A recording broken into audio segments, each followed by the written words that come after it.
नमस्कार शेतकरी मित्रांनो, आता तुम्ही पाहू शकता संपूर्ण महाराष्ट्रामध्ये एक 4 दिवसापासून रिपरिप संततधार पाऊस चालू आहे आणि ह्या पावसाने प्रामुख्याने फ्लावरच्या पिकासाठी एक नुकसान ठरू शकतो हा पाऊस।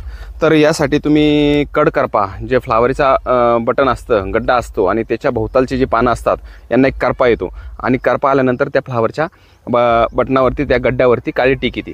ती येऊ नये म्हणून आपण या ठिकाणी एक स्प्रे घेतोय आणि 100% याचा रिझल्ट आहे। तर आपण या ठिकाणी आदामाचं कस्टोडी आहे, हे आदामाचं कस्टोडी आपल्याला 1 ते 1.5 मिली घ्यायचं आहे लिटरला। त्याच्यानंतर सिजंटाचं या ठिकाणी आपल्याला कवच घ्यायचं आहे, हे पण 1 ते 1.5 ग्रॅम आहे एका लिटरसाठी। आणि याच्यासोबत आपल्याला एक अँटीबायोटिक म्हणून व्हॅलिडा किंवा आपल्याकडे कासोबिमायसिन असेल, या दोन्हीमधलं कोणतंही चालू शकतं। ह्या तिघांचं कॉम्बिनेशन करून आपल्याला स्प्रे घ्यायचा आहे आणि एक फ्रिक्वेंट स्प्रेची गरज आहे आणि करणं गरजेचं आहे। भविष्यात नक्कीच पाऊस उघडल्यानंतर फ्लावरला उत्कृष्ट मार्केट राहील, परंतु मार्केटपर्यंत तुम्हाला आपल्याला